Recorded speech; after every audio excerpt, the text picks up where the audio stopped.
Hello guys, आज हम लेके आए हैं आपके लिए बहुत ही लजीज रेसिपी जिसे देखते ही आपके मुंह में ज़रूर पानी आ जाएगा।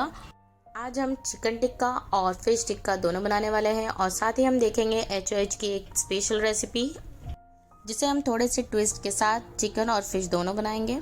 तो चलिए शुरू करते हैं चिकन की रेसिपी। इस रेसिपी के लिए हमने ले लिया है 700 ग्राम चिकन और अच्छे से वॉश कर लिया है। अब हम इसमें डाल रहे हैं कुटी हुई काली मिर्च 1 टेबलस्पून। स्पाइसी बनाना है तो आप और भी डाल सकते हैं। फिर मैं ले रही हूँ 1 नींबू और इसे मैं कट कर लेती हूँ। कट करके इसका जो रस है हम इसमें डाल देंगे। लेमन जूस आपके चिकन को जूसी बनाता है। फिर इसमें डालेंगे 1 चम्मच अदरक और 1 चम्मच लहसुन का पेस्ट और इसमें डालेंगे नमक स्वाद अनुसार और अच्छे से मिला लें। क्लिप यहाँ मिस हो गई है। इसे पैक करके 6 घंटों के लिए फ्रिज में रख देना है और आप इससे ज़्यादा भी रख सकते हैं, वो अच्छा ही होगा। अब 6 घंटे बाद मैंने फ्रिज से इसे निकाल लिया है। आपके चिकन को जूसी बनाने वाला स्टेप तो हो गया। अब हम डालेंगे इसमें कुछ स्पाइसेस यानी कि टेस्ट के लिए। हम इस रेसिपी में दही का यूज़ नहीं कर रहे हैं मैरिनेट करने के लिए। हमने ले लिया है अमूल का फ्रेश क्रीम, तो इसमें हम थोड़ा सा फ्रेश क्रीम डालेंगे 2-3 चम्मच। उतना ही डालना है जितना आपके चिकन अच्छे से कोट हो जाए, ओवर नहीं डालना है। क्रीम से टेस्ट भी आ जाएगा और जो आप स्पाइसेस डालेंगे वो अच्छे से कोट भी हो जाएंगे। तो हमने अभी डाला है 1 चम्मच धनिया पाउडर। फिर इसमें डाल रही हूँ 1 चम्मच हल्दी पाउडर और फिर हम इसमें डालेंगे लाल मिर्च पाउडर। लाल मिर्च पाउडर आप अपने टेस्ट के अकॉर्डिंग डाल सकते हैं, जैसे आपको तीखा खाना पसंद हो। और फिर हम इसमें डाल रहे हैं 1 चम्मच गरम मसाला पाउडर और आधा चम्मच ज़ीरा पाउडर। आधा चम्मच ही ज़ीरा पाउडर यूज़ किया है क्योंकि ये ज़ीरा पाउडर घर का भुना हुआ ज़ीरा पाउडर है, तो इसका स्मेल बहुत ज़्यादा स्ट्रॉन्ग है। अगर ज़ीरा ज़्यादा हो गया तो मसाले में ज़ीरे की महक ज़्यादा आएगी। हमें ऐसा टेस्ट चाहिए जिससे पता न चले कि इसमें क्या पड़ा है और टेस्ट अच्छा आना चाहिए। सारी चीज़ों को अच्छे से मिला लें। Mix mix mix and mix. तो सारी चीज़ें अच्छे से मिल गई हैं, यानी कि चिकन कोट हो गया है। मैं सोच रही हूँ इस मसाले में भी थोड़ा सा ऊपर से नमक डाल देते हैं, तो आधा चम्मच के हिसाब से फिर नमक डाल दिया है। चिकन में हमने पहले ही डाल दिया था। अच्छे से मिला लेने के बाद फिर से हमें इसे टाइट पैक करके फ्रिज में रखना है 6 घंटों के लिए। आप 6 घंटों से ज़्यादा भी रख सकते हैं। हमने लगभग 12 घंटे बाद इसे फ्रिज से निकाला है और ये अब पूरी तरह तैयार हो चुका है आगे के प्रोसेस के लिए। तो अब इस चिकन को रॉड में लगाने के लिए मैं अपने हस्बैंड की हेल्प लूँगी, तो ये मेरी हेल्प कर रहे हैं।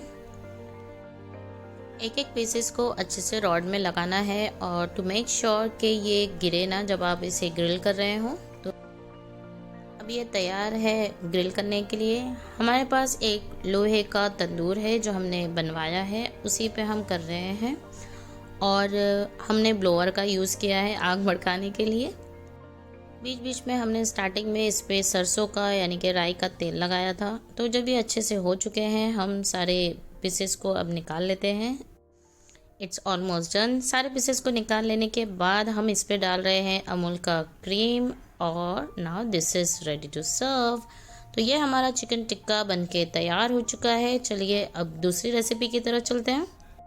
चिकन टिक्का बन जाने के बाद हमने लिया है 100 ग्राम दही और उसे अच्छे से आपको फेंटना है, एकदम क्रीमी बनाना है।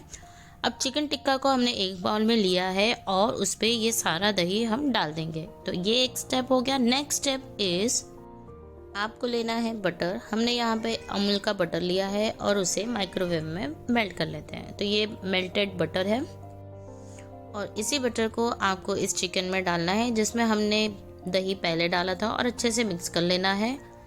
थोड़ी देर के बाद आप इसे सर्व कर सकते हैं। तो आप देख रहे होंगे कि जो दही है उसका टेक्सचर चेंज हो चुका है, वो ऑलमोस्ट पक चुकी है। ये डिश आपको ज़रूर पसंद आएगी। ये आप ऐसे ही डायरेक्ट खा सकते हैं या आप इसे रोटी, रुमाली रोटी, तंदूरी रोटी के साथ भी खा सकते हैं।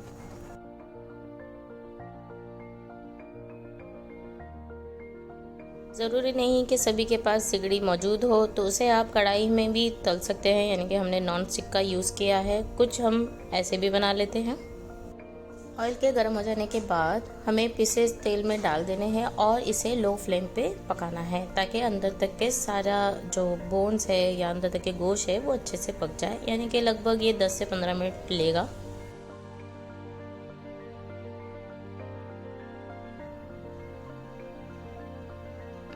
छोटे पीसेस हो गए हैं तो मैं उन्हें निकाल ले रही हूँ। लेग पीस में थोड़ा टाइम लगता है तो इसे मैं 2-4 मिनट और पकने दूंगी और उसके बाद फिर इन्हें भी निकाल लूंगी।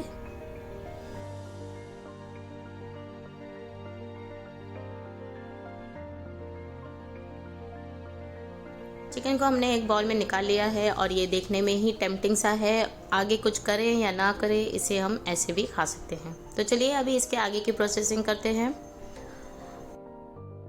हमने ले लिया है एक बाउल में थोड़ी सी दही, यानी कि 100 ग्राम के आसपास होगी। अच्छे से फेंट कर उसे गरम चिकन पे हमें डाल लेना है और गरम गरम मेल्टेड बटर भी इस पे डालना है। सारी चीज़ें गरम होंगी तो जो आपकी दही है वो अच्छे से पक जाएगी। तो ये थी आपकी दही और ऊपर से गया था बटर। और अब सारी चीज़ों को करना है मिक्स मिक्स मिक्स, और आप देखेंगे कि दही पक चुकी है और इसमें थोड़ी ग्रेवी भी आ गई है और आप इसे अब कैसे भी खा सकते हैं। अब बनाते हैं हम कुछ फ़िश के टिक्के। फ़िश को भी हमने मैरिनेट करके रख लिया था और ये एक्चुअली बिना स्किन और बिना बोन, यानी कि विदाउट स्किन विदाउट बोन की फ़िश है। और इसे हमने मैरिनेट करके, जैसे हमने चिकन को मैरिनेट किया था वैसे ही हमने इसे भी मैरिनेट किया और पैन पे हम इसे कर रहे हैं। इसे हम सिगड़ी पे नहीं कर रहे हैं क्योंकि इसके पीसेस जो हैं पनीर की तरह बहुत छोटे छोटे हैं, तो हमने सोचा अभी सिगड़ी पे करेंगे तो ये थोड़े टूट भी सकते हैं। तो फिलहाल हमने उसे गैस पे ही डायरेक्ट कर लिया है और करके इसे निकाल लिया है। फिश के लिए करी रेडी करते हैं। इस करी के लिए हम ले रहे हैं 1 बाउल दही, यानी कि कर्ड, और हमने प्रीवियस वाली जो रेसिपी थी उसमें कुछ भी नहीं डाला था दही में, लेकिन हम फ़िश वाले में थोड़ा सा मसाला डाल रहे हैं। मैंने डाला है इसमें 1/2 चम्मच धनिया पाउडर और 1/2 चम्मच ज़ीरा पाउडर और 1/2 चम्मच गरम मसाला पाउडर। तो ये मैंने ऐसे थोड़ा थोड़ा ले लिया है और इन सारी चीज़ों को मैं अच्छे से मिक्स कर लूँगी। अगर आपको लगता है कि दही तो प्लेन यूज़ की है तो उसमें थोड़ा मसाला हो तो टेस्ट आए, तो हमने दूसरी वाली रेसिपी में, यानी कि फ़िश वाले में, थोड़े ड्राई मसालों का यूज़ किया है। और नमक की रिक्वायरमेंट तो बिल्कुल भी नहीं होगी क्योंकि जो हम बटर यूज़ करेंगे बटर में अच्छा खासा नमक होता है। तो अगर आपको फिर भी आप ज़्यादा नमक खाते हैं तो डाल सकते हैं। अब मैं इस दही में डाल रही हूँ मेल्टेड बटर, ये भी गरम गरम है और स्लोली मैं इसे मिक्स कर रही हूँ। तो आप इस देख रहे होंगे जो दही है वो थोड़ी थोड़ी पक रही है, तो मसाले भी पक जाएंगे और आपकी दही भी अच्छे से पक जाएगी। तो ये सारी चीज़ें होने के बाद अब इसमें डाल सकते हैं आपकी फ्राइड फ़िश। तो ये हमने इसमें मिक्स कर दिया, मतलब अभी हमने डाला है और अभी हम इसे मिक्स कर देंगे। तो फ़िश जो है इस करी में अच्छे से मिक्स हो जाएगी। तो आप दोनों तरीके से बना सकते हैं, मसाले भी डाल के या विदाउट मसाला भी बना सकते हैं ये रेसिपी बनाने के लिए। लेकिन एक चीज़ का आप ज़रूर ध्यान रखें कि खट्टी दही का इस्तेमाल आपको नहीं करना है। इन दोनों में डिशेस को हमने रोटी से नहीं खाया है, हमने ऐसे ही डायरेक्ट खाया है और बच्चों को भी ये पसंद आती है क्योंकि इसमें मेजर बटर होता है। तो बटर काफ़ी बच्चों को पसंद आता है और मेरे बच्चों को भी पसंद है, मुझे भी बहुत पसंद है। ये रेसिपी आप ज़रूर ट्राई करिएगा और कमेंट में बताइएगा कि आपको कैसी लगी। अगर आपको ये रेसिपी पसंद आई हो तो please like, share and subscribe. Bye.